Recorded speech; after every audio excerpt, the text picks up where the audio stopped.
우리나라도 코로나 확진자가 매일매일 새롭게 경신하고 있어요. 4,000명대를 이제 넘어가서 이제 어디까지 하루에 몇 명이 확진자가 걸릴 줄 알지 못하는 그런 위험수위에 있습니다.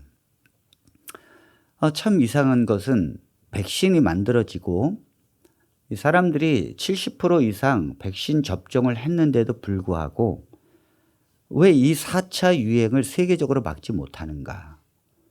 인간이 그걸 막을 길이 없는 거예요.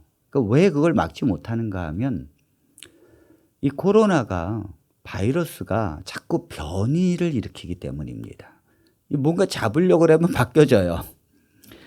변이를 일으키는데 이 델타 바이러스의 변이에 이어서 이번에 이제 새롭게 남미에서 돌연 변이가 됐는데요. WHO에서는 이 돌연 변이 바이러스를 오미크론이라고 정했습니다. 그리고 우려 바이러스로 이제 분류를 했죠. 이게 왜 우려 바이러스로 분류를 했는가 하면 이 코로나 이 슈퍼 변이 이것은 스파이크 단백질로 되어 있습니다. 그런데 이 균을 보면 자 앞에 좀 보여주시기 바랍니다. 균을 보면 어떤 모양으로 되어 있는가 하면 이렇게 돌연 변이가 나와 있어요. 저게 돌연 변이가 이번에 이제 나온 것이 32개의 돌연 변이를 가지고 있는데 쉽게 말하면 저 촉수 같은 거. 근데 저 촉수 같은 것이 많으면 많을수록 달라붙는 걸 잘하는 거예요. 그러니까 저게 많으면 많을수록 옆에 탁 가서 달라붙는 걸 잘하는 거죠. 그러니까 델타 바이러스는 지금 오미크론보다도 절반 정도밖에 안 돼요. 저 돌연 변이가. 그런데 이번엔 32개를 가지고 2배 많아졌다는 건 뭐냐면 그만큼 달라붙는 걸 잘한다는 거예요. 그게 무슨 뜻이죠? 전염력이 세다는 것입니다. 전염력이. 그러니까 이게 가면 갈수록 이 전염력이 급속도로 이렇게 세진다는 거죠. 그러니까 왜 바이러스가 이렇게 바뀌어지는가 계속 변이가 이루어지는가 하면 바이러스도 살려고 하는 것입니다. 살려고. 이 코로나 바이러스가 우리 인체 몸에서 며칠 정도 사는가 하면 4일에서 5일 정도, 조금 수명이 긴 건 10년 정도, 10일 정도 삽니다. 그런데 이것도 인체 내에서는 이 정도 오래 살아요. 그런데 인체를 떠나게 되면 뭐 유리에 묻는다든지 저 손잡이에 묻는다든지 이렇게 되면 1시간, 2시간, 3시간 이렇게 짧아집니다. 그러니까 이 바이러스도 사람에게 동물에게 붙어 살아야 그나마 오래 사는 거예요. 그러니까 인체 몸에 붙어서 오래 살려고 하는데 문제는 우리 몸이 자꾸 변하는 것입니다. 백신을 맞고 우리 몸의 상황이 자꾸 변해지니까 이 백신도 우리 몸에 붙어 있으려고 자기 몸을 변형시킬 수밖에 없는 거예요. 이러니까 자꾸 변이 바이러스가 생성이 되는 것입니다. 바이러스도 코로나 바이러스도 살려고 사람에게 붙어 있는 것이고 사람이 죽으면 코로나도 죽어요. 그렇기 때문에 사람이 죽기 전에 이 코로나도 자기가 살려고 또 옮기는 것입니다. 옮기려면 변이를 해야 되고 변이를 빨리빨리 해야 자기 자손을 번식시켜서 산 사람에게로 자꾸 옮겨가야 되는 것입니다. 살아있는 사람에게 붙어서 살 수밖에 없으니까. 그래서 바이러스가 변이가 되는 것이고 이 변이는 계속해서 증가될 수밖에 없는 것입니다. 본능적으로. 문제는요. 이 바이러스가 전염이 되면서 사람이 죽는다는 것입니다. 원래 바이러스는 사람과 동물과 기생하면서 살게 되어 있는데 문제는 더 변이가 일어나고 살려고 하는 본능 때문에 강력하다 보니까 사람이 그 바이러스를 이기지 못하고 죽는 거예요. 그 죽은 시체를 이 바이러스는 전염력을 통해서 옆으로 빨리 옮기려고 하고 산 사람에게로. 그래서 많은 사람들이 전염이 돼서 죽게 되는 것입니다. 이렇게 바이러스가 옮겨서 사람이 죽는 것을 피할 방법이 없다는 거죠. 백신을 아무리 해도 이 바이러스가 옮겨지는 것을 막을 길이 없다는 거예요. 경향신문의 반기웅 기자는 신문에서 뭐라 그랬는가 하면 인간이 불러낸 바이러스의 역습이라는 제목을 썼어요. 원래 이 중국의 우한에서 이 동물을 야생 동물을 잡아다가 이제 막 피를 만지고 그다음에 그걸 막 먹고 이러는 과정에 인간이 이 동물을 살피지 아니하고 무차별 학살하고 그리고 죽이고 그리고 먹는 과정에서 인간으로 옮겨온 것이라는 것입니다. 이 자연이 역습한다는 거예요. 재앙이 인간에게로 돌아온다는 거죠. 여러분 사실상 이 피조물들은요 죄가 없어요. 인간이 선악과를 따먹고 하나님을 거역한 이 죄 때문에 피조물들도 함께 죽고 고난을 당하고 괴로움 속에 있는 것입니다. 이 피조물들은 억울해요. 사람의 죄 때문에 이 피조물들이 이렇게 죽어야 되고 고통 속에 살아야 되고 양육강식에 의해서 살아야 되니까 얼마나 억울합니까? 그러니까 우리는 동물과 이런 피조물들을 보면서 미안해야 되고 그들을 잘 돌봐야 되고 그들이 생존할 수 있도록 도와줘야 되는데 인간이 자기의 욕심에 의해서 더 건강하고 더 오래 살려고 야생동물과 동물들을 학대하고 살육하고 먹고 하면서 인간은 그 욕심과 여러 가지 죄로 인해서 결국은 이 피조물들의 역습이 시작이 된다는 것입니다. 우리는 이 인간은 이런 것들을 깨닫지 못한다는 거예요. 이렇게 역습을 당하는데도 사람들은 전혀 깨닫지 못하고 사람들은 만물의 영장으로 창조를 받았지만 그 좋은 머리로 동물들을 사랑으로 다스리는 것이 아니라 오히려 그 동물들을 갖다가 못살게 굴고 학대하고 잡아먹고 또 인간은 그 만물의 영장의 그 뇌 좋은 머리를 갖고 하나님께서 선물로 우리에게 주셨지만 그걸 가지고 죄를 짓고 자신들의 배를 불리기 위해서 그 머리를 쓰고 또 죄를 짓고 하나님을 거역하면서 사는 것이 사람이라는 것입니다. 하나님께서는 이러한 인간의 세상에 바이러스를 보내시는 이유가 뭐냐면 인간의 이러한 교만을 무너뜨리기 위해서예요. 자, 하나님의 말씀 시편 78편 49절 50절에 있는 말씀을 보겠습니다. 여기서 그는 바로 하나님이십니다. 그의 맹렬한 노여움과 진노와 분노와 고난 곧 재앙의 천사들을 그들에게 내려 보내셨으며 그는 진노로 길을 닦으사 그들의 목숨이 죽음을 면하지 못하게 하시고 그들의 생명을 전염병에 붙이셨으며 여기 제가 전염병을 코로나19로 아예 붙여버렸어요. 이 전염병이 코로나19거든요. 자, 이것을 하나님께서 보내신 이유는 애굽에 보내신 이유는 죽음을 면하지 못하게 하기 위해서 쉽게 말하면 죽게 하기 위해서 전염병을 보냈다는 거예요. 하나님께서 이 지금의 코로나를 세계적으로 보내면서 사망자가 몇 명인가 하면 690만 명입니다. 지금까지 통계에 690만 명이 죽었습니다. 또 후유증으로 고생하고 있는 사람들도 많습니다. 그런데 사실 690만 명이 아니에요. 미국 워싱턴대 의과대학 산하에 있는 보건계량 분석 연구소에 의하면 IHME 이 연구소에 의하면 신종 코로나 바이러스로 감염되어서 사망자 수가 공식적으로 보고된 것보다는 실질적으로는 2배에서 10배가 더 많다는 거예요. 왜냐하면 공식적으로 보고하는 건 늘 숨기려고 하는 것입니다. 그래서 심지어 10배가 더 많을 것이라는 연구 결과를 발표했습니다. 미국, 영국, 일본, 러시아, 인도 뭐 말할 것도 없고요. 당초에 57만 4,043명으로 사망자를 보고한 미국도 실제로는 90만 5,289명이 사망한 것으로 조사됐습니다. 일본은 공식 통계치가 1만 390명이 사망됐다고 보고했습니다. 그러나 실제로는 10배가 넘는 10만 8,320명이 숨졌을 것으로 연구됐습니다. 그러니까 지금 얼마나 많은 사람이 세계적으로 죽어가고 있는데 사람들은 숨기고 있다는 거예요. 많은 사람들이 죽는 거죠. 참 이상합니다. 여러분, 사람이 얼마나 위대한지 달나라에도 가고 과학이 발달되어서 문명을 이루고 이렇게 굉장한 도시를 건축하는데도 대단합니다, 사람은.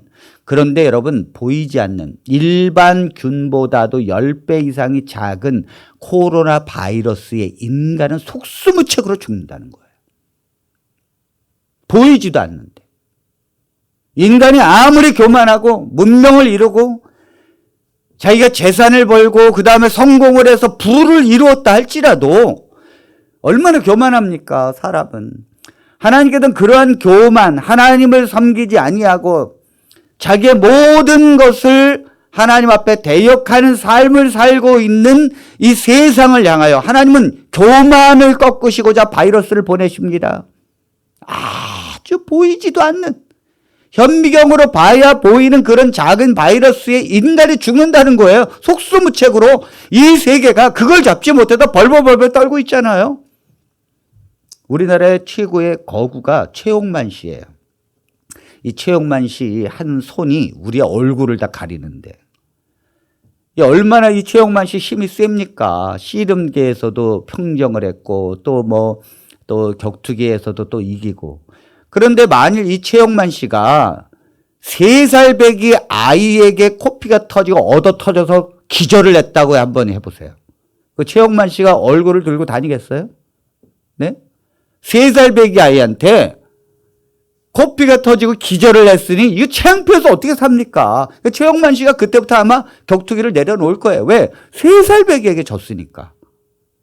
인간의 교만을 꺾기 위해서 인간은 달나라를 가고 과학이 발전되고 교만을 하루를 찌릅니다. 하나님 없이도 산다고 자부합니다. 그러나 하나님께서는 이 바이러스를 통해서 인간이 속수무책으로 당하게 하시는 이유는 너희가 가장 작은 거에 죽을 수 있다는 거죠. 아무것도 아니라는 거예요. 인간은 아무것도 아니라는 거예요. 교만하지 말라는 것입니다. 하나님께서 우리에게 이 교만을 꺾으시고자 이 코로나 바이러스를 이 세상에 보내시는 것입니다. 그러므로 사랑하는 성도 여러분, 우리의 모든 하나님을 불신하고 하나님이 없다 말하며 하나님 없이도 내가 살 수 있다는 이러한 불신에서 하나님의 말씀으로 돌아가야 될 줄로 믿습니다. 하나님을 믿는 신앙으로 돌아가야 합니다. 하나님은 이 바이러스를 이길 수 있는 방법을 성경을 통해서 미리 말씀하셨어요. 성경에 답이 있는데 사람들은 그걸 찾지 못하는 것입니다. 왜요? 교만하니까. 교만하니까. 성경에 무슨 답이 있느냐? 3,500년 전에 바이러스를 이길 수 있는 답을 주셨습니다. 자, 레위기 15장 2절, 4절, 5절, 8절, 11절에 있는 말씀을 조금씩 잘라서 우리 손 씻는 법에 대해서 말씀을 한번 보겠습니다. 누구든지 몸에 유출병이 있으면 그 유출병을 인하여 부정한 자라. 유출병 있는 자의 눕는 상은 다 부정하고 그의 앉았던 자리도 다 부정하니 그 침상에 접촉하는 자는 옷을 빨고 물로 몸을 씻을 것이며 유출병 있는 자가 정한 자에게 침을 뱉으면 정한 자는 옷을 빨고 물로 몸을 씻을 것이며 유출병 있는 자가 물로 손을 씻지 아니하고 아무든지 만지면 그 자는 옷을 빨고 물로 몸을 씻을 것이며. 여러분, 이 성경은 이게 이제 레위기는요, 지금부터 3,500년경에 쓰여진 거거든요. 모세를 통해서. 3,500년경에 쓰여진 지금부터. 이건요, 그야말로 원시에 쓰여졌다고 해도 과언이 아니죠. 그런데 3,500년 전에 쓰여진 성경은 무엇을 강조하는가 하면 반드시 손을 씻으라는 거예요. 특히 시체를 만졌다든지 피가 흘려지는 병에 걸렸다든지 반드시 손을 씻으라는 거예요.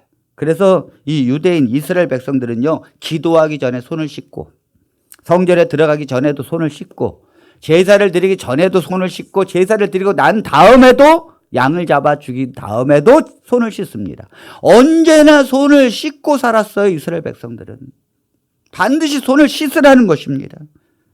그런데 여러분, 손을 씻어야 되는 이유를 지금은요, 뭐 화장실 들어가기 전에 손 씻고 또 씻고 또 씻고 또 씻고 하지만 손을 씻어야 되는 이유를 깨달은 것은요, 불과 몇 년 안 됩니다. 19세기 말까지 서양의 의사들은 왜 수술실 들어갈 때 손을 씻어야 되는지를 전혀 알지 못했어요. 전혀 알지 못했다고요. 그래서 많은 사람들이 수술을 받다가 죽었습니다. 왜 죽었는가 하면 균에 감염이 되니까 죽는 거예요. 안 씻었다니까요. 1840년 오스트리아의 수도 비엔나에서 유명한 알레게마인의 크라켄하우스 교육병원이 있습니다. 이 교육병원에서 산부인과에서 보니까 산모가 아이를 낳는데 이 산모가 6명 중에 1명은 죽는 것입니다. 사람들은 당연하게 생각했어요. 왜? 산모가 애를 낳다가 힘드니까 죽는 건 당연하다고 생각한 것입니다. 그런데 한 이그나즈 제멜바이스라고 하는 젊은 산부인과 의사는 여기에 제동을 걸었습니다. 인간은 근본적으로 아기를 낳게 돼 있는데 6명 중에 1명이 죽는다면 이거 불안해서 결혼 어떻게 해? 어떻게 자녀를 낳느냐고요? 6명 중에 1명이 죽는다면 이건 뭔가 문제가 있다 해서 제동을 걸었는데 문제를 발견해 보니까 희한하게 죽은 산모는 어떤 상태였는가 하면 그 당시에 교육병원에서 의사가 의대 학생들을 대상으로 검시실에서 시체를 만지다가 산부인과 급하게 애를 낳는다 해서 급하게 가가지고 산모에게 태아를 받은 그러한 산모는 죽더라는 거예요. 검시실에서 나와서 바로 수술실 들어가는 그 산모를, 그 태아를 받아내는 거기에서는 그 산모가 죽더라는 것입니다. 그래서 반드시 검시실에서 나온 사람들은 반드시 손을 씻고 아기를 받아야 된다라고 주장하기 시작했습니다. 그랬다가 결국 쫓겨났죠. 말도 안 된다고. 무슨 그런 손을 씻으면은 아기가 산모가 죽지 않고 손을 안 씻으면 죽느냐고. 그런 게 어디 있냐고. 왜요? 보이지 않으니까. 그러다가 쫓겨나고 결국 38년 뒤에 1878년에 손과 의료 도구들은 씻어야 된다는 방침이 내려지기 시작합니다. 이야, 참 이게 기가 막힌 일이죠. 그러다가 1960년대에 들어서야 비로소 뉴욕 주립위생소에서 손 씻는 방법을 책으로 출판했어요. 이게 불과 50년 전이라고요. 그런데 성경은 3,500년 전에 반드시 손을 씻어야 된다라고 말하잖아요. 이것은 무슨 깨끗하게 해서 씻는 게 아니라 소독, 균이 옮겨지는 것을 막으라는 것입니다. 그러니까 성경에 이미 나와 있는데도 인간은 교만해서 성경을 보지 않아요. 그걸 깨닫지 못합니다. 하나님 말씀을 우습게 생각합니다. 그러니까 수많은 사람들이 죽는 거예요. 중국 우한에서 손을 제대로만 씻었어도 퍼지지 않았을 것입니다. 하나님 말씀으로 돌아가야 합니다. 하나님 말씀이 기준입니다. 아멘입니까?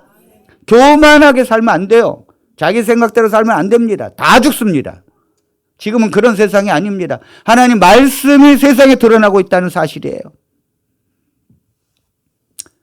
사람들은 몇천 년 동안 이 지구가 허공에 떠 있다는 걸 알지 못했어요.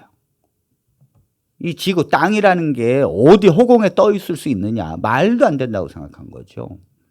공중에 이 지구가 떠 있다는 건 이해할 수도 없는 거예요. 땅이 끝이지 무슨 그런 게 있느냐.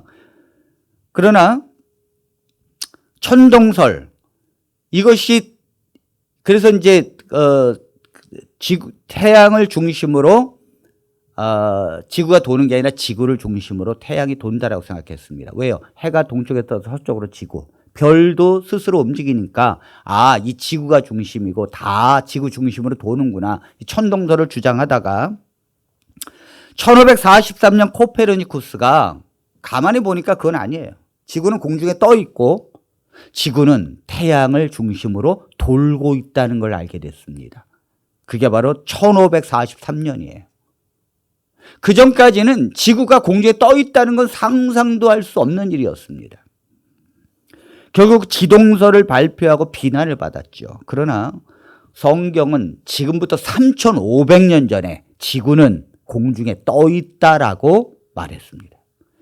자, 욥기 26장 6절로 8절에 있는 말씀을 보겠습니다. 하나님 앞에서는 스올도 벗은 몸으로 드러나며 멸망도 가림이 없음이라. 그는 북쪽을 허공에 펴시고 땅을 아무것도 없는 곳에 매다시며 물을 빽빽한 구름에 싸시나 그 밑에 구름이 찢어지지 아니하느니라. 여러분, 이 천체가 어떻게 만들어졌다는 것을 이미 3500년 전에 욥기서에서 하나님께서 말씀을 하셨습니다. 북쪽을 허공에 펴시며, 허공이라는 거예요. 그리고 땅을 아무것도 없는 곳에 매달아 놨다는 거예요. 기가 막힌 말이잖아요. 땅을, 지구를 아무것도 없는 곳에 매달아 놨어요. 이게 상상이나 우리가 사실 이 말씀을 보면서도 지구가 매달려 있다는 것을 알면서도 믿지 못합니다. 왜요? 이 우주선 타고 가봐야 알아요. 내가 직접 사진으로 봐서 알지도 못해요. 믿기 어려운 거예요. 그만큼 사람들은 몰랐다는 거죠. 그 다음에 물을 빽빽한 구름에 싸시나. 물이 어디 있습니까? 네, 저 구름 속에 있죠. 그러나 그 밑에 구름이 찢어지지 아니해서 물이 내려오지 않는다는 거죠. 기가 막히잖아요. 찢어지면 뭐예요? 한 번에 확 쏟아지면 지나가다가 물벼락 맞으면 죽죠. 그 물이 위에서부터 몇 킬로 상공에서 그냥 물벼락 쏟아지면 지나가다가 다 죽습니다, 여러분. 근데 하나님께서는 가장 작은 알갱이로 조금씩 내리게 하시는 기가 막힌 원리예요. 이걸 어떻게 알아서 3500년 전에 하나님이 구름 속에서 그렇게 하신다는 거죠. 그러므로 하나님을 믿는 진실한 믿음으로 살아야 될 줄로 믿습니다. 창조주 하나님 앞에 겸손해야 합니다. 하나님을 섬기지 않는 죄를 회개해야 합니다. 내가 하나님 앞에 교만하게 살고 있던 죄, 하나님이 어디 있어? 이러한 모든 것들을 하나님 앞에 회개해야 되고 하나님의 말씀 앞에 순종해야 되는 줄로 믿습니다. 그것이 사는 길이에요. 그것이. 그런데 사람들은 그렇게 안 산다는 거죠. 사람들은 어떻게 사는가? 로마서 1장 21절로 24절에 있는 말씀. 사람들은 그렇게 살지 않고 반대로 살고 있다는 거예요. 하나님을 알되 하나님으로 영화롭게도 아니하며 감사치도 아니하고 오히려 그 생각이 허망하여지며 미련한 마음이 어두워졌나니 스스로 지혜 있다 하나 우둔하게 되어 썩어지지 아니하는 하나님의 영광을 썩어질 사람과 금수와 버러지 형상의 우상으로 바꾸었느니라. 그러므로 하나님께서 저희를 마음의 정욕대로 더러움에 내어 버려두사 저희 몸을 서로 욕되게 하셨으니. 우리가 하나님을 알되, 네, 하나님을 다 알고 있습니다. 우리가 하나님을 모르는 사람도 물에 빠져 거의 죽어가면 하나님 하면서 하나님 소리 합니다. 우리 어른들은요, 옛날부터 장독대에다 물 떠다 놓고 천지신명께 빌어. 천지신명이 누구예요? 하나님이라니까요. 애국가에도 하느님이 보호하사 우리나라 만세 그러잖아요. 그러니까 하늘에 있는 신을 안다는 거예요. 신이 있다는 것을 안다는 거예요. 그런데도 그 하나님을 영화롭게도 아니한다는 거죠. 성경을 통해서 그 하나님이 계시되어서 우리에게 보여졌는데도, 그 하나님이 어떤 분이라는 것이 밝혀졌는데도 그 하나님께 영화롭게도 아니하고 감사치도 아니에요. 오히려 그 생각이 허망하여지며 미련한 마음으로 어두워졌습니다. 자기는 스스로 지혜 있다 하지만 우준하게 된 거지요. 왜요? 썩어질 사람과 동물과 버러지 형상의 우상으로 바꾸면서 그것들을 섬기고 살았거든요. 그러므로 하나님께서 저희의 마음의 정욕대로 더러움에 내어버려 두셨다는 것입니다. 저희의 몸을 서로 욕되게 그냥 내어버려 두셨다는 거예요. 원래요, 하나님께서 이 재앙을 보내시는 것은 아닙니다. 사단이 재앙을 보내는 건데 하나님은 그 재앙을 막으시는 것입니다. 원래는.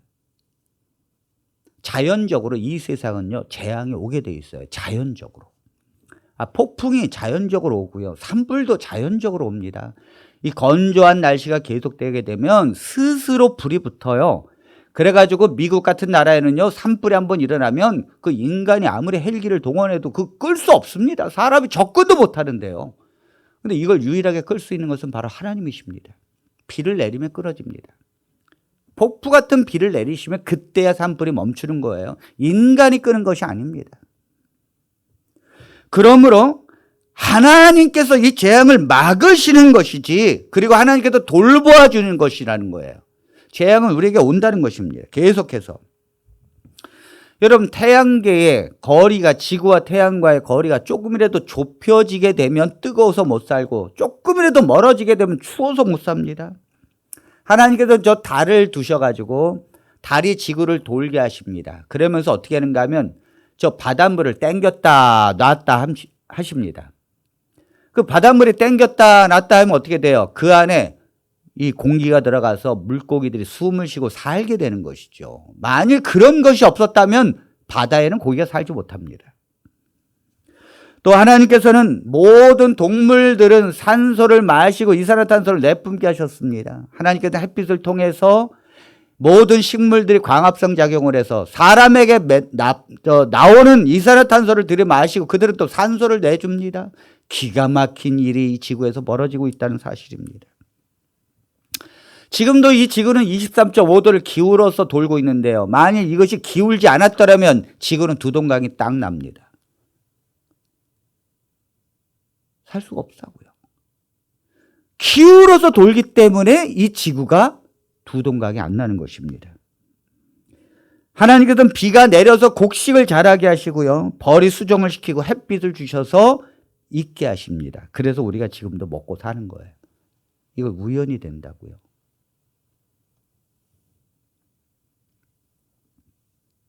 하나님이 없이도 이 중에서 단 하나가 존재하지 않아도 인간이 살 수 없는데 이게 우연이 된다고요. 세상에 그런 일 어디 있습니까? 여러분, 자동차의 부속이 2만 개가 넘습니다. 자동차의 부속을 누가 조립도 하는데 스스로 조립해서 다닙니까? 우연히? 이 모든 구조가 우연히 정확하게 들어맞아서 이렇게 사람이 살 수 있는 구조가 될까요, 여러분? 이 사람이 똑똑한 것 같아도 바보예요. 아무것도 모릅니다. 그리고는 자기가 잘났다고 하면서 삽니다. 그러니까 코로나에 걸려서 죽습니다. 씻어야 되는 이유를 성경에서 3,500년 전에 말씀하셨는데도 인간은 성경을 보지 않아요. 얼마나 교만합니까, 여러분? 얼마나 교만합니까? 미국의 백만장자인 에드워드 베스라고 하는 사람이 지구가 언젠가 멸망하게 될 텐데 제2의 지구, 사람이 살 수 있는 걸 만들어야 되지 않겠는가 해가지고 인공지구를 만들었습니다. 12,000제곱미터의 이 공간에다가 유리 온실을 만들었는데요. 이름을 생물권 2라고 이름을 지었어요. 생물권 1은 지구고 그 생물권 2, 생물이 살 수 있는 공간. 거대하게 만들었습니다. 돈을 엄청나게 투자했습니다. 그리고는 지구의 축소판처럼 그곳에는 바다처럼 이런 그 물도 있고요. 습지도 만들고 열대우림도 만들고 사막과 초원, 농경지, 그다음 인공해도 만들었어요. 모든 산소가 만들어지고 모든 지구의 조건을 똑같이 만들어 놓고 사람 4명을 자원해서 참가자를 이제 불렀는데 남녀 4명씩 해서 8명이 그 안에 살 수 있도록 그렇게 했습니다. 그리고 외부를 차단시켜 버렸어요. 1991년에 시행했습니다. 만일 이것이 성공하면 대단한 거죠. 왜요? 달나라에서도 사람이 살 수 있다는 거 아닙니까? 요거 그대로 이렇게 달나라에 가서 만들면 달나라에서도 그 안에서 살 수 있다는 거죠. 화성에 가서도 이 조건을 그대로 만들어서 그 안에 많이 산다면, 인공으로 만들어준 모든 조건이 사람을 살게 한다면 화성에 가서도 얼마든지 이런 거를 수백 수천 개를 만들 수 있어요. 집을. 그런데 이 시도를 얼마나 많은 돈을 들여서 시도를 했는데 결국 2년이 채 되지 못해서 사람이 뛰쳐나와 버렸어요. 살 수가 없는 것입니다. 2년이 되지 않아서 새와 동물, 곤충들은 번성하기는커녕 거의 대부분 다 죽었고요. 산소 공급을 위해 2억 달러가 들어간 산소 공급 장치는 8명이 살기에도 턱없이 부족했습니다. 숨이 막혀가지고 다 나왔어요. 안 되는 거예요, 이게. 그 8명이 사는데도 산소 공급을 위해서 2억 달러, 1,600억을 들였는데도 안 되는 거예요. 근데 이 지구는요, 수없이 많은 70억 인구가 사는데도 공짜야. 기가 막혀요. 어떻게 이렇게 사는지 이해가 안 돼요. 공짜. 하나님께서 이것을 움직이시기 때문인 줄로 믿습니다. 하나님께서 창조하시고 하나님이 하시기 때문에 달라지는 거예요. 우리는 공짜로 살고 있습니다. 하나님께서 만일 이 모든 인간의 우상과 교만을 하나님께서 이 더러움에 내어버려 두면 인간은 죽는 것입니다. 하나님께서 이 공간, 이 태양을 없애시고 이 지구가 도는 걸 멈추시고 벌을 없애고 하나님께서 모든 것을 내어버려 두게 되면 재앙이 우리에게 오는 것입니다. 코로나 바이러스는요, 하나님께서 죄로 인해서 오는 인간의 재앙을 하나님께서 막지 않으시는 거예요. 내어버려 두는 것입니다. 그러니까 인간이 거기서 죽고 못 사는 것입니다. 원래는요, 하나님께서 이 지구와 이 모든 이 세상을 내어버려 두지 아니하고 보살피는 이유가 있습니다. 왜 그런가 하면 하나님을 믿는 진실한 백성들이 기도하기 때문입니다. 아멘입니까? 그것이 없다면 이 지구는 벌써 종말을 맞이했을 것입니다. 하나님의 백성들이 마치 세상의 죄를 자신의 죄인 양 회개하기 때문에 하나님께서 이 지구의 모든 세상을 내어버려 두지 아니하시고 지금도 돌보시는 줄로 믿습니다. 하나님의 백성 때문이에요. 하나님의 백성들이 하나님을 찬양하고 이 지구를 지켜달라고 하나님 은혜를 붙잡아 달라고 기도하기 때문에 하나님께서 지금도 붙드시는 거지.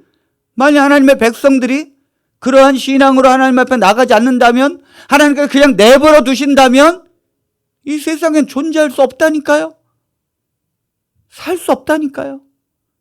그러므로 하나님의 백성이 중요한 줄로 믿습니다. 하나님의 백성들의 신앙이 중요한 거예요. 하나님을 믿는 백성들의 신앙이. 만일 여러분 누군가에게 화를 냈을 때 여러분들이 사랑하는 누군가가 여러분들에게 와서 나를 봐서라도 용서해 주라고 그렇게 간청을 하면 여러분들의 마음이 흔들리잖아요. 그러니까 하나님께서 하나님의 백성들을 너무너무 사랑하시는데 이 백성들이 하나님 앞에 기도하는 것입니다. 하나님 제발 이 재앙을 멈춰 주십시오. 기도하는 거예요. 기도하니까 하나님께서 아유 네가 뭔 잘못이 있느냐, 너는 이쁘고 너는 하나님을 섬기고 있는데. 아닙니다. 하나님, 내가 죄를 져서 그렇습니다. 이러니 얼마나 하나님께서 그 영혼을 사랑하시겠어요. 그러니까 그 영혼을 봐서라도 하나님께서 이 세상의 재앙을 그나마 붙잡고 있는 거예요. 왜요? 왜 하나님의 백성들이 이런 기도를 하죠? 아직도 내 가족, 내 이웃, 내 친척, 내 친구들이 하나님을 믿지 않으니까 그들을 위해서 기도하는 것입니다. 이런 하나님의 백성들의 기도가 있기 때문에 지구가 지금도 유지하고 있는 거예요. 이 정도가 멈춰지는 것입니다. 그렇지 않는다면 이 지구는 살 수가 없어요. 만일요, 이 세상에 그렇게 기도하는 그리스도인들이, 진실한 그리스도인들이 사라진다면, 더 이상 그리스도인들이 그렇게 진실하게 기도하지 않아요. 그렇게 된다면 하나님은 이 재앙을 구별하지 않고 내리십니다. 원래는요, 하나님께서는 애굽의 재앙을 내려도 하나님의 백성들의 있는 곳에는 재앙을 내리지 않으셨습니다. 성경에서도 세상의 수많은 사람이 재앙 속에 엎드려지지만 하나님의 백성은 내가 지킬 것이다 라는 말씀을 수없이 하셨습니다. 그런데 세상을 부분적으로 세상을 심판할 때는 하나님의 백성을 따로 구별하십니다. 그런데요, 하나님께서 이 세상을 종말로 끝내겠다라고 생각하시면 하나님의 백성과 세상을 구별하지 않으십니다. 하나님의 백성이 진실하게 살아서 세상을 향하여 하나님 용서해달라고 하나님 앞에 기도하게 되면 하나님은 이 종말의 마지막 재앙을 하나님은 붙들고 붙잡으실 것입니다. 그러나 하나님의 백성이 더 이상 그렇게 기도하지 않아요. 하나님의 백성들이 더 이상 신앙이 없어요. 하나님의 백성들이 더 이상 사랑이 없습니다.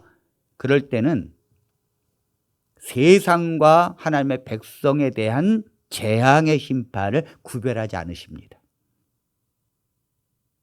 그래서 다 똑같이 재앙을 맞는 거예요. 이 코로나19는요, 하나님의 백성이라고 지금 피해가지 않아요. 코로나19는 교회에서도 걸리고 목사님도 걸립니다.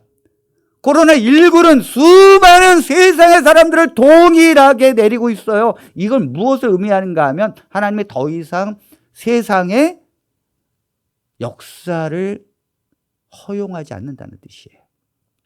하나님의 백성과 세상의 백성을 구별하지 않는다는 것은 하나님의 백성까지도 심판의 대상이 될 수 있다는 거예요. 왜 그렇습니까? 왜 구별하지 않으십니까? 하나님의 백성이 세상 사람들과 구별이 안 되니까. 신앙이 구별이 안 돼요.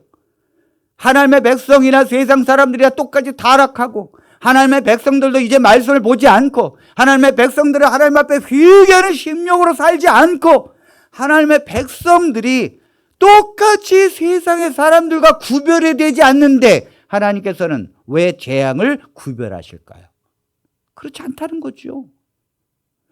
우리가 구별되지 않기 때문에 하나님께서도 그 재앙을 구별하지 않으시는 것입니다.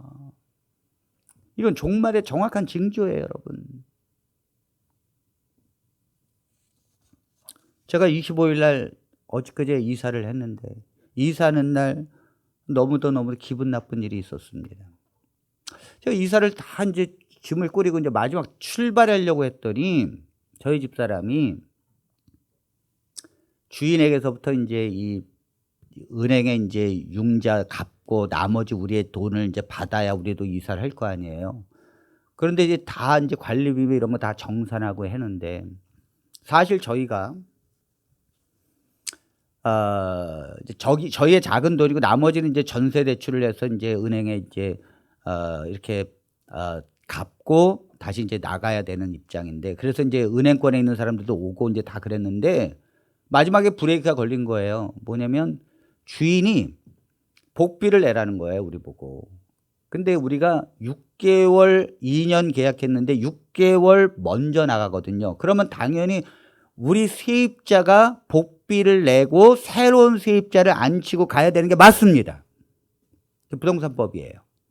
그런데 문제는 우리가 이제 나간다고 하니까 주인이 잘 됐다고 하면서 우리 딸아이가 들어올 거예요 하면서 부동산에 얘기를 안 했어요. 그래서 그 딸이 들어오는 거예요. 그런데 출발하려고 했는데 먼저 5개월 먼저 나가니까 복비 137만 원을 내라는 거예요. 여기서 빼겠다는 거예요. 제가 부동산 3군데를 갔어요. 아니, 딸을 데리고 오는데 복비를 내야 됩니까? 그랬더니 그런 경우는 없습니다. 아니, 부동산을 통해서 뭐 오는 것도 아니고 엄마가 딸을 데리고 오는데 복비를 엄마한테 인마이 포켓으로 들어가는 건 세상에 없답니다. 제가 무슨 소리입니까? 아니, 우리가 무슨 먼저 나가는 거라고 생각하고 다른 사람이 들어온다면 우리가 복비를 내야 되지만, 주인이 들어오는 건데 우리가 복비를 왜 냅니까? 부동산 3군데에서도 그거 안 내도 된다고 말합니다. 그랬더니 자기는 받아야 되겠대.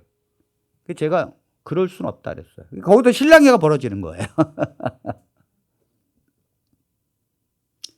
그래서 나중에 부동산에 가서 부동산에 있는 사람들이 그러더라고요. 왜냐면 거기를 이제 소개를 시켜주고 늘 이제 저희가 들어올 때 했던 그 사람들이 그 주인한테 그래요. 아주머니, 그런 경우는 없습니다. 여기 목사님 말씀이 맞습니다. 그걸 왜 받으시려고 하십니까? 부동산에도 그러니까 남편까지 동원해가지고는 여기서 빼지 않으면 오늘 못 간다고 막 그러면서 협박을 하는데, 와, 제가 진짜 복병을 만났어요. 결국은 집사람 보고 절반은 돌려주라고. 절반만 그러면 주라고. 그래서 끝났는데 부동산 그 사장님이 그렇게 안 해도 된다고 하는데도 제가 얼른 이사를 빨리 가야 되기 때문에 절반을 딱 줬는데 나중에 알고 보니까 저희 집사람한테 저기 가서 그러더라고요. 자기도 교인이라고. 순복음 교인이랍니다. 순복음 교인이 다 죽었습니까?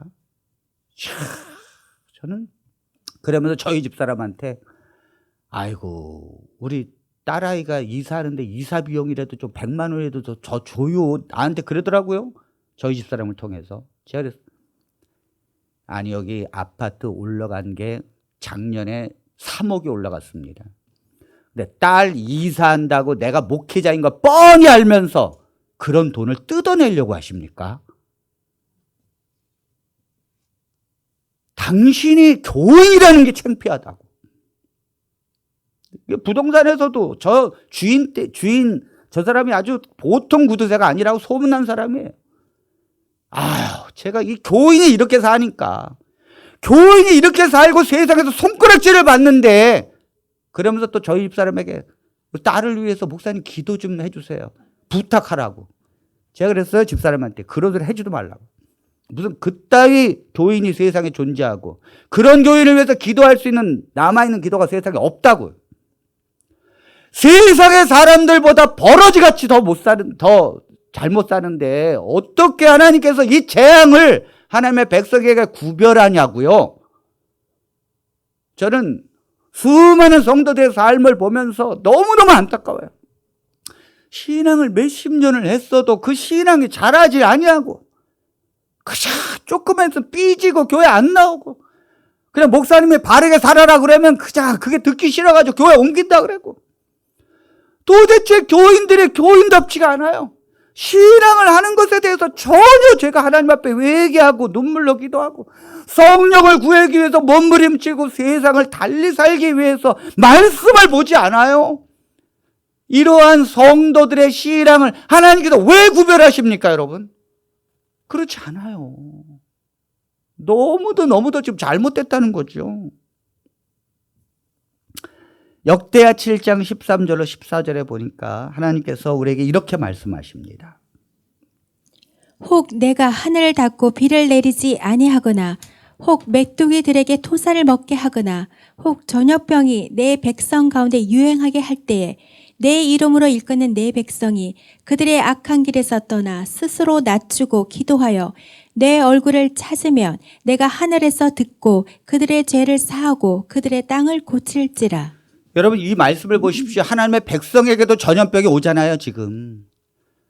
하나님의 백성에게 전염병이 유행하게 될 때에 하나님의 백성들이 내 이름을 일컫는 내 백성이 그들의 악한 길에서 떠나라잖아요. 떠나라잖아요. 왜 세상의 악한 길이 뭡니까? 세상 사람들이 가는 길이에요. 하나님의 불신의 삶, 하나님의 말씀 앞에 순종하지 않는 삶, 그리고 재물을 살아가는 삶, 돈에 매여서 걱정 근심 속에 사는 삶, 그것이 마치 우상처럼 사는 삶, 하나님을 찾지 아니하고 그 말씀을 사모하지 아니하고 진심으로 하나님 앞에 기도하지 않는 그 악한 길에서 떠나라는 것입니다. 그리고 스스로 낮추고 자기를 낮추고 기도하라는 것입니다. 그리고 내 얼굴을 찾으라는 거예요. 하나님의 얼굴을 찾으라는 것입니다. 왜 이걸 안 하십니까? 하나님의 백성들이. 하나님께도 고개를 돌리시는데도 하나님의 얼굴을 찾지 않아요. 하나님의 고개를 돌리신다는 이유가 뭡니까? 우리가 기도하는데도 하나님께서 듣지 않는다니까요. 여러분들 기도하면 하나님께서 다 이루어주십니까? 기도하면 하나님께서 그 다음날 모든 게 바뀌어주십니까? 왜 우리가 기도가 안 되죠? 하나님께 듣지 않으시니까 기도가 안 되는 거예요. 형식적인 기도가 되는 것입니다. 만일 하나님의 백성들이 내 얼굴을 찾으면 내가 하늘에서 듣고 그들의 죄를 사하고 그들의 땅을 고칠지라. 아멘. 하나님은 분명하게 말씀하십니다. 하나님의 백성들의 문제라고요. 이 세상에서 하나님의 백성과 세상이 동일하게 전염병 속에 있다면 하나님의 백성들이 하나님의 얼굴을 찾고 스스로 낮추고 그들의 죄악에서 돌이켜야 합니다.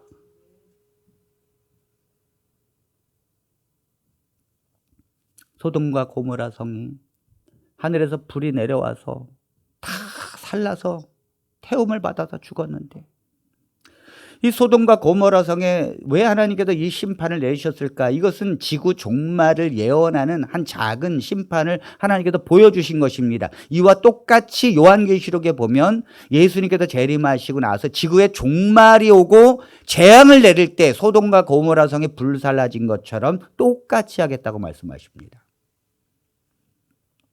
그런데 소돔과 고모라 성이 왜 타락했고 왜 죽었는가 하면, 왜 종말을 맞이했는가 하면, 많은 사람들이 동성연애가 거기에서 활발히 이루어졌기 때문이다. 그래서 이 천사를 향해서 그와 우리가 상관하리라. 이건 뭐예요? 우리가 동성애를 하리라. 이 원어의 뜻입니다. 그러므로 오늘날 기독교인들이 동성애를 그렇게 반대하는 거예요. 왜냐하면 이거 종말의 징조이기 때문에. 그런데 소돔과 고모라 성은 하나님께서 말씀하십니다. 동성애 때문에 내가 멸망시킨다라고 한 구절이 성경에 없습니다. 소돔과 고모라 성을 멸망시키는 이유는 하나님께서 정확히 말씀하셨어요. 여기에 의인이 10명이 안 되기 때문이라고. 왜 동성애를 남을 탓을 합니까? 동성애는 옛날에도 있었고요. 지금도 있는 것이고 언제나 있다고요. 그것이 종말의 징조가 아니에요. 하나님께서 소돔과 고모라 성을 멸망시키고 이 세상을 멸망시키는 이유는 거기에 하나님의 의인이 10명이 안 되기 때문이에요. 10명만 돼도 내가 멸하지 아니하리라 말씀하셨습니다. 아니 그런데 거기에 의인이 있는데, 롯이 있잖아요. 롯이 있고 그의 부인이 있고 그의 가족들이 있고 딸들이 있었는데 어떻게 된 겁니까? 도대체 몇 년을 살았는데 왜 의인 하나님을 믿는 백성을 10명도 못 만들었습니까? 10명도 못 만들었어요. 이게 기가 막힌 거예요. 그 도시에 사람들이 살고 있고 그곳에 가서 살고 있는 이 롯의 가족만 해도 몇 명인데 5명이잖아요. 딸이 참 둘입니까? 그런데 그들이 왜 의인 10명, 하나님을 믿는 백성이거든요. 의인은. 그 10명을 왜 못 만들었어요? 왜 못 만들었을까요? 그 롯의 부인의 삶을 보면 알아요. 왜 못했는지. 부인이 전도하려고는커녕 그 세상에 사는 낙에 빠져가지고 소돔과 고모라 성 사람들을 사랑하고 그들의 세계를 살아가면서 살았어요. 부인이. 이러니까 안 되는 거죠. 전도는커녕 오히려 그들에게도 쫓아가고 있어요. 하나님의 백성들이. 그러니 10명이 되겠습니까, 여러분? 10명이 되겠어요? 예레미야 42장 17절에 주님이 이렇게 말씀하십니다. 무릇 애굽으로 들어가서 거기에 머물러 살기로 고집하는 모든 사람은 이와 같이 되리니 곧 칼과 기근과 전염병에 죽을 것인즉 내가 그들에게 내리는 재난을 벗어나서 남을 자가 없으리라. 애굽으로 돌아간다는 것은 세상으로 돌아간다는 거예요. 하나님의 백성들이 세상에서 불러냄을 받았는데도 하나님의 백성들이 이 세상에서 세상으로 돌아가려고 하고 있다니까요. 구별이 없다니까요. 구별이. 나는 그리스도인이요. 그래서 내가 이렇게 살기를 원합니다. 나는 그리스도이기 때문에 지금 하나님의 말씀을 봐야 합니다. 난 그리스도이기 때문에 그렇게 살지 않겠습니다라고 세상에서 구별된 백성이 없어요. 누가 봐도 구별이 안 가요. 그러니까 하나님께서 이 머물러 살기를 고집하는 모든 사람은 이와 같이 되리니 어떻게 된다는 거예요? 칼과 기근과 전염병에 죽겠다는 거예요. 그러니까 그리스도인들이 전염병에 걸려 죽는 거예요. 우리가 이 말씀을 정확하게 알아야 합니다. 내가 그들에게 내리는 재난을 벗어나서 남을 자가 없다는 거예요. 코로나가 멈추지 않고 있어요. 수많은 사람이 앞으로도 죽을 것입니다. 여러분이 죽을지 제가 죽을지 아무도 알지 못합니다.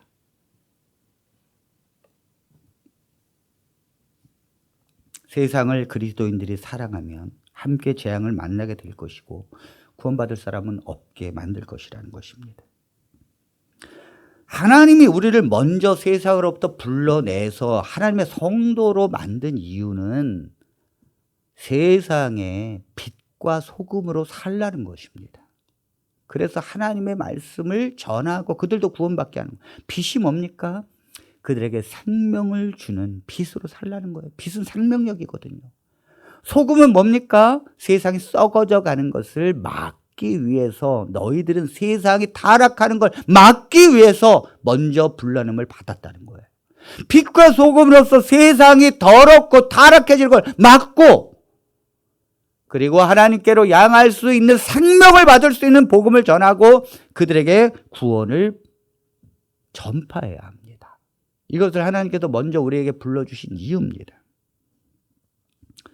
그런데 하나님의 백성들이 그리스도인이 아니고 구별이 사라지고 더 이상 빛이 되지 아니하고 소금으로 되어지지 않을 때 하나님은 이 세상을 종말을 시키는 것입니다. 여러분, 바닷물은요 고여 있는데도 불구하고 2.7%의 소금 때문에 바다는 썩지 않고 있어요. 기가 막힌 정화작용을 갖고 있습니다. 2.7%의 소금 때문에. 하나님의 백성들이 이 세상에서 2.7%만 존재해서 정확한 소금의 역할만 해도 세상은 타락하지 않습니다. 타락하지 않아요. 에스겔 39장 7절에 있는 말씀을 보겠습니다. 레위기 11장 45절에 있는 말씀. 주님이 우리에게 뭐라고 그랬는가? 나는 너희의 하나님이 되려고 너희를 애굽 땅에서 인도하여 낸 여호와라. 내가 거룩하니 너희도 거룩할지어다. 레위기에서 주님은 말씀하십니다. 내가 너희를 애굽 땅에서 인도해 냈다. 그러므로 내가 거룩한 것처럼 너희도 거룩하라라고 말씀하십니다. 거룩이라는 것은요, 죄 없는 깨끗한 상태를 말하거니와 또 하나의 뜻은 separate 뜻이 있어요. 구별되다라는 뜻이 있습니다. 그러니까 애굽에서 하나님의 백성들을 왜 불러냈는가 하면 그들과 구별되게 하기 위해서예요. 하나님께서 거룩한 것처럼 너희도 거룩하게 죄 없이 살게 하기 위해서 불러냈는데 그래서 너희들을 세상에서 구별되게 하셨다는 것입니다. 에스겔서 39장 7절에 있는 말씀을 보겠습니다. 내가 내 거룩한 이름을 내 백성 이스라엘 가운데 알게 하여 다시는 내 거룩한 이름을 더럽히지 아니하게 하리니 내가 여호와 곧 이스라엘의 거룩한 자인 줄 민족들이 알리라 하라. 하나님께서 이스라엘 백성들을 애굽에서 불러내어서 거룩한 백성으로 만들길 원하신 것입니다. 그래서 이 세상의 사람들을 통해서 하나님이 어떤 분인가, 또 진실하게 하나님의 백성들이 어떠한 하나님의 축복을 받는가를 교과서로 보여주기 위해서 이스라엘 백성들을 택하신 것입니다. 오늘날 이 영적 이스라엘 백성들은 하나님의 백성입니다. 오늘 우리가 하나님을 믿는 백성들이 여기에서 하나님의 이스라엘 백성들인 줄로 믿습니다. 그런데 오늘날 신약에 있는 백성들이 착각하는 것 중에 하나가 구약에서는 이스라엘 백성들에게 너희도 거룩하게 되어라, 내가 거룩한 것처럼 너희도 거룩하게 되어라 라고 말씀을 구약 성경에서 이스라엘 백성들에게만 준 것이지 지금은 십자가로 거룩하게 된 것이 아니냐라고 반문합니다. Never. 절대 그렇지 않습니다. 이스라엘 백성들에게 실제로 거룩한 삶을 살라고 하신 하나님은 오늘 신약 성경에서도 정확하게 하나님의 백성들이 거룩하게 살라고 말씀하십니다.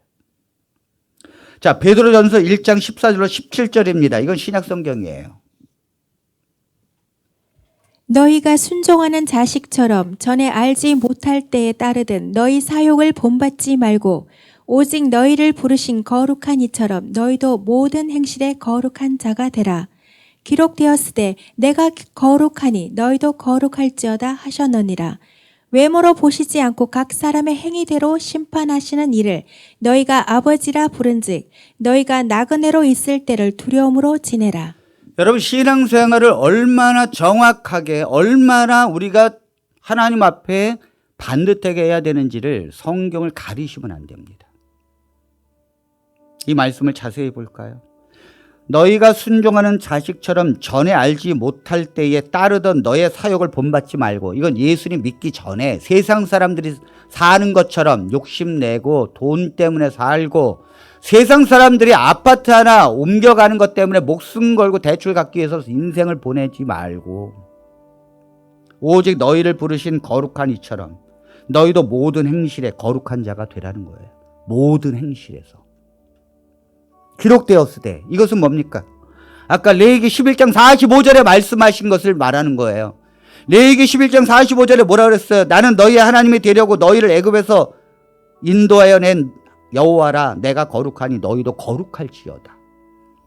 기록되었을 때 내가 거룩하니 너희도 거룩할지어다 하셨느니라. 구약 성경에 그렇게 말씀하셨느니라. 그런 것처럼 너희도 정확하게 외모로 보시지 않고 각 사람의 행위대로 심판하시는 이를 너희가 아버지라 부른즉 너희가 나그네로 있을 때를 두려움으로 지내라는 거예요. 이 세상을 나그네라는 거죠. 너희가 있을 곳이 아니라는 거예요. 왜 세상에 파묻혀서 세상의 홍수에 떠밀려서 하나님의 백성들이 구별하지 않고 삽니까? 남들은 돈 갖고 욕심 부릴 때 여러분들은 돈을 차라리 헌금하세요. 가난한 자를 돕고. 남들이 전세에서 집을 살 때 여러분들은 그 돈으로 여러분들의 믿음을 사십시오.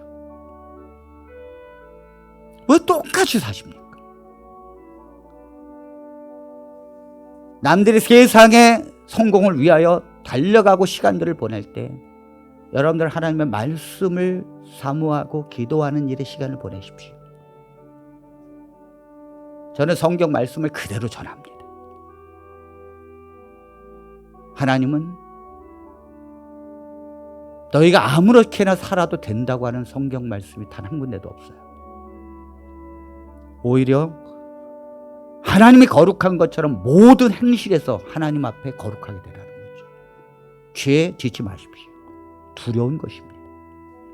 하나님을 불신하는 것이 두려운 죄예요. 여러분들이 하나님 앞에 기도하지 않은 것 정말 큰 죄입니다. 하나님을 의심하고 염려하면서 근심 속에 사는 거 엄청난 죄입니다. 하나님의 고개를 돌리시는데도 그 하나님의 얼굴을 찾지 않는 죄, 그건 어떻게 갚을 길 없는 죄. 그런데도 불구하고 회개하지 않는 죄,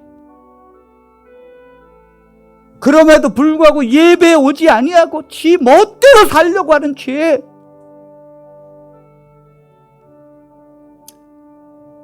나그네로 있을 때를 두려움으로 지내라 말씀하십니다.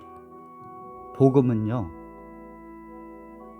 이런 가운데서 우리에게 기쁨을 주는 것이지, 복음이 모든 죄를 짓는 삶과 거룩하지 못한 삶을 보장해 주는 것은 아닙니다.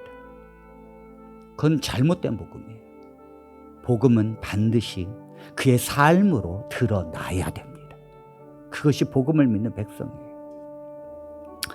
사랑하는 성도 여러분, 저는 오늘 말씀을 마치면서 만일 우리가 우리의 죄를 회개하고 하나님을 사랑하고 주님께로 돌아온다면 세상은 다시 한번 구원의 기회를 가질 것입니다. 코로나를 하나님께서 회복시켜 주실 것이고 하나님의 은혜는 계속 되어질 것입니다. 하나님의 백성들이 주님의 얼굴을 찾고 회개하고 하나님의 말씀을 사모하고 돌아온다면, 그러나 만일 우리가 우리의 죄를 회개하지 아니하고 세상을 사랑하고 세상의 사람들과 다를 것이 없다면 지금의 코로나는 세상의 마지막 심판의 종말의 징조가 될 것이고 종말이 다가오는 재앙이 될 것입니다. 교회도 하나님의 백성도 하나님의 심판을 피할 길이 없을 것입니다. 이것이 오늘 하나님께서 주신 메시지입니다. 오늘 이 말씀을 기억하시면서 우리가 이곳에 교회를 시작했고 하나님의 백성들이 정확하게 진실한 길을 가는 백성들이 예배드리기 원합니다. 저는 그리고 하나님 앞에 이 길을 가고자 내 삶을 바꾸는 주의 백성들이 필요합니다. 하나님께서 교회를 심판하시고 재앙을 내리실 때 저는 이 교회가 살아남기를 원합니다. 오염 속에서 세상으로 가고 있는 수많은 하나님의 백성들 때문에 교회가 똑같이 심판당하고 어려움 당하는 것 전 원치 않습니다. 저는 하나님의 도피성과 같은 교회가 되길 원합니다. 진실한 하나님의 은혜가 있는 곳, 기도해서 하나님의 응답이 이루어지는 교회, 정결하고 회개함으로 하나님의 성령이 충만해서 언제나 하나님의 영이 머무는 예배와 교회, 그것을 원하고 추구합니다. 그런 교회로 함께 가지 않으시겠습니까? 그것이 살 길입니다. 코로나는 10년이 갈지, 아니면 내 자녀가 죽고 난 뒤에 끊어질지, 아니면 내가 죽고 난 뒤에 코로나가 멈출지 아무도 알 수 없습니다. 이것은 무엇을 의미합니까? 오늘 주신 말씀, 하나님의 백성들이 돌아오라는 거죠. 그러면 세상과 하나님의 백성을 구별시킬 것이고, 하나님은 세상을 다시 한번 회개할 기회를 주겠다는 것입니다. 교회의 사명이 무엇이고, 우리가 무엇을 위해서 기도하고 내가 어떻게 살아야 될 것인가를 우리 하나님 앞에 결심하는 저와 여러분들이 되기를 바라면서 말씀을 마치겠습니다.